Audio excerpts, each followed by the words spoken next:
안녕하세요. 정보가 세상을 바꾼다의 인포뱅크입니다. 이번에 전해드릴 내용은 재점화된 위기의 충동, 사이버 공격으로 핵시설 마비, 미국 관계 복원하려고 했다에 대해서 한번 알아보겠습니다. 여러분의 구독, 좋아요 한 번씩 눌러주시고 이야기를 시작을 해보겠습니다. 지금 이란의 핵시설에 대한 문제예요. 이게 이란이 핵시설을 만들면서 이것을 대화의 지렛대를 삼으려고 했었는데 미국이 아예 그것을 깡그리 무너뜨려 버린 거죠. 사이버 공격으로 망가뜨린 내용입니다. 이것을 자세히 한번 알아볼게요. 그래서 이것을 망가뜨렸기 때문에 이란은 처절한 보복을 하겠다라고 이러한 내용까지 한번 이야기를 해드리겠습니다. 자, 지금 현재 지렛대로 삼으려고 했었던 핵시설을 망가뜨린 이스라엘에 대해서 한번 알아보겠습니다.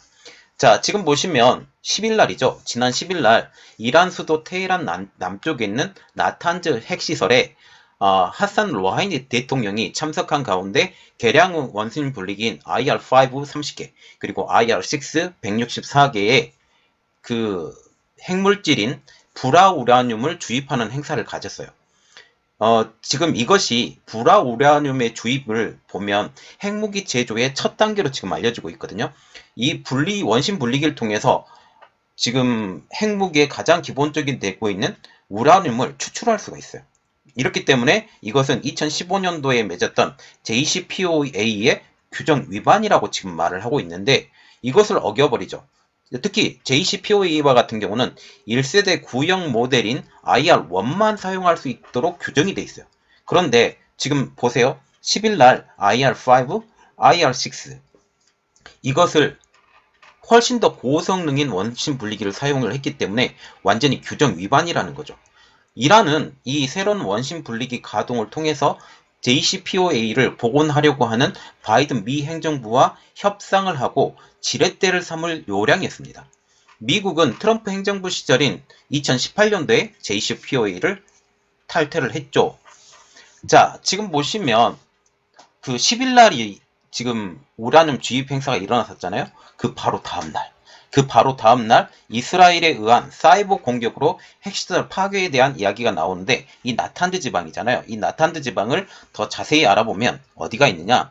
이란의 중심 쪽에 있어요. 이란의 중심 쪽에 있는데 이것에 대해서 조금 알아보겠습니다. 지금 이란이 새롭게 원심 분리기를 가동했었던 나탄즈 지방에 그 원심 분리기가 10일 날 이게 작동이 됐죠. 그런데 그 바로 다음 날인 11일 날 나탄즈 핵시설의 원인 모를 정전이 발생하게 됩니다. 이란 원전청은 배전망 일부에서 사고가 있었고 이에 따른 오염이나 인명피해는 없었다라고 밝혔지만 뉴욕타임즈는 이렇게 말을 하고 있죠. 사이버 공격을 받아서 새로운 원심 분리기를 가동하는 내부 전력 시스템이 완전히 폭파된 대형 폭발이 발생했다. 이게 복원을 하려면 적어도 9개월 정도 걸린다라고 지금 얘기를 하고 있어요. 그래서 이것에 대해서 지금 복수를 다짐하는데 자 보세요. 이것은 사전에 치밀하게 계획된 것으로 보이고 있어요. 특히 이스라엘 정보당국인 모사드가 벌려진 것으로 지금 얘기가 나오고 있는데 이스라엘 공영방송인 칸에서도 익명의 정보당국자에 의해서 이렇게 말을 하고 있어요. 모사드가 나탄즈를 대상으로 사이버 공격을 감행했다. 이스라엘 정부는 대이란 작전에 대해서 아직까지 공식적인 입장을 밝히지 않았고 기본적으로도 공식적인 입장을 밝히지 않는 것이 철칙으로 삼고 있다. 그래서 평소 정보 당국자와 밀접한 관계가 있는 공영 라디오가 모사드 소행이라고 말을 한다는 것은 이스라엘 정부 차원에서 이란을 타격했을 것이라는 간접 행위를 지금 해석하고 있다는 거죠. 이것에 대해서 이란 당국이 이렇게 말을 하고 있죠. 테러 행위다. 사보타주, 의도적인 파괴다 라고 지금 비난을 하면서 모하마드 자바드 자리프 이란 외무장관이 12일 날 이렇게 말했어요. 그들 행동에 대해서 복수할 것이다. 이란 정보당국은 이번 사건을 벌인 인물에 대해서 특정을 했고 체포하기 위한 조치를 취하고 있다라고 지금 이란의 국영방송인 IRNA가 통신을 통해서 보도를 했습니다. 그러면 우리가 일단 알아봐야 될 게 뭐냐. 이란은 왜 공격을 당했을까요? 다시 말하면 이스라엘은 왜 이 핵시설을 공격을 했을까라는 거죠. 자, 그 가장 큰 이유는 바이든 행정부에 문제가 있다라는 거죠. 아까 제일 처음에 언급했었던 내용입니다. 미국이 이란과의 관계를 복원하려고 노력하고 있어요. 우리가 알아야 될 것은 이란과 이스라엘은 철천지 원수지간이라는 거죠. 2015년도에 오바마 미 행정부가 JCPOA에 대해서 타결하자 강도 높게 비판을 했죠. 이스라엘이. 그런데 트럼프 행정부가 JCPOA를 탈퇴하자 환영했습니다. 2015년 당시에 오바마 미 행정부의 부통령이 누구예요? 부통령이 지금 현 대통령인 바이든 대통령이에요. 그래서 다시 바이든 대통령의 행정부가 다시 미 오바마 행정부가 타결을 했었던 JCPOA에 복원시키려는 협상을 시도하자마자 이에 대해서 반대하는 입장을 표명하기 위해서 이란의 핵시설을 공격했다라는 해석이 나오는 이유도 이것 때문입니다. 이스라엘은 지금 지난 6일이죠. 지난 6일 날 오스트리아에서 서방과 이란, 특히 미국을 포함한 서방과 이란이 JCPOA의 복원 협상을 시작을 했어요. 그래서 이것에 대해서 맹렬하게 비난을 합니다. 심기가 굉장히 불편하다고. 그래서 지금 그날 당시에 홍해에서 이란의 정예부대인 혁명수비대의 선박에 대해서 폭발물 공격까지 이루어졌어요. 이것이 이스라엘의 소행이라고 지금 단정을 하고 이란은 이것을 의심하고 있었죠. 그리고 협상 이튿날인 7일에는 베냐민 네타냐후 이스라엘 총리가 극단주의 정권과의 그런 협상은 가치가 없다는 것, 이것은 역사가 나중에 증명할 것이다 라고까지 지금 얘기를 하고 있다는 거죠. 이렇듯 네타냐후 그 이스라엘 총리가 이렇게 강경한 대응을 보낸 지 4일 만에 이란이 이번 협상의 지렛대로 삼으려고 했었던 이 협상의 지렛대로 삼으려고 했었던 새로운 원심 분리기를 모사드가 망가뜨린 것이 지금 된 것이죠. 지금 현재 그 11일 날과 같은 경우는 그 나탄즈 핵시설 폭발이 발생한 11일 날 로이드 오스틴 미 국방장관이 이스라엘을 방문한 날입니다. 이스라엘을 방문한 날에 사이버 공격을 통해서 이 핵시설이 정전사태가 일어나요. 정전사태가 일어나면서 완전히 오염이 돼버리죠. 그리고 이것이 복구까지 9개월이 걸린다라는 거죠. 지금 오스틴 그 미 국방장관이 베니 간츠 이스라엘 국방장관과 회담을 가지면서 이스라엘에 대해서 미국의 지속적이고 철통 같은 헌신을 하겠다라고 약속을 합니다.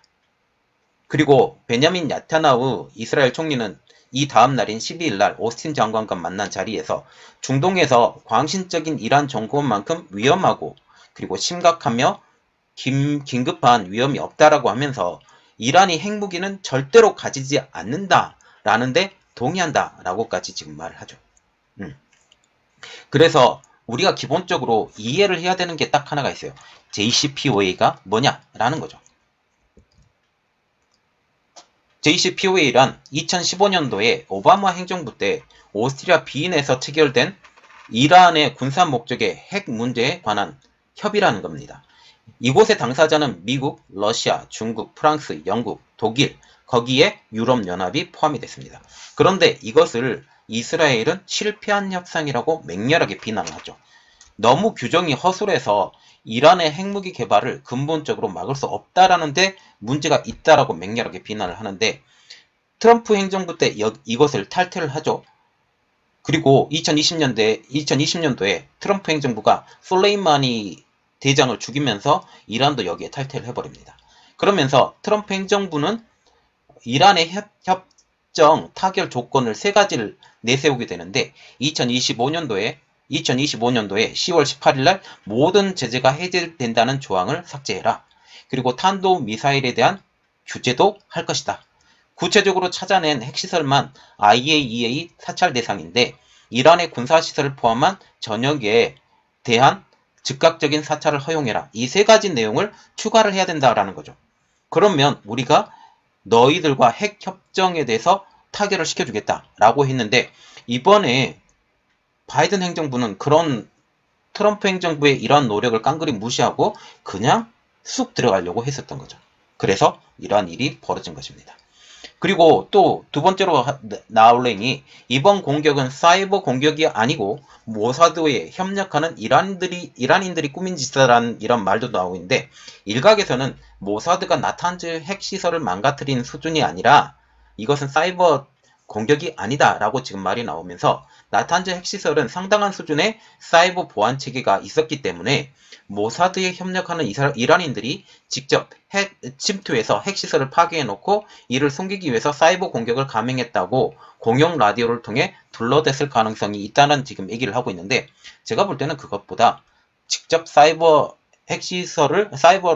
이 핵시설을 폭발했을 가능성이 더 높다라는 거죠. 자, 지금 보시면 그림 지도죠. 이 지도인데 지금 이란이죠. 이거 지금 이스라엘입니다. 굉장히 작은 나라죠. 이 중간에 걸친 나라가 이라크, 요르단 이렇게 걸리죠. 이 사우디아라비아를 거치면 이란은 아무런 제재를 받지 않고 이란을 공격하고 다시 되돌아올 수 있어요. 이게 굉장히 좋은 내용이죠. 자, 지금 보시면 사이버를 통해서 이란을 공격했다. 그리고 이것은 어떻게 보면 지금 잠깐 평화 시기가 왔던 이 시기가 다시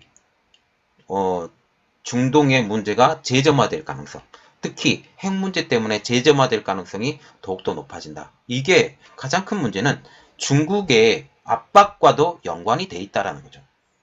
중국을 죽이기 위해서는 이란을 반드시 죽여야 됩니다. 이란을 반드시 죽여야 되고, 이것이 중국과 이란과 연관성이 굉장히 많기 때문에 이러한 일들이 벌어진다라는 거죠. 이것까지 좀 이해를 주시면 감사하겠습니다. 자, 이번 내용은 여기까지 하겠습니다. 저희 내용이 여러분들에게 도움이 되셨다라고 생각을 하시면 구독과 좋아요, 그리고 알람 설정까지 좀 부탁드리겠습니다. 감사합니다.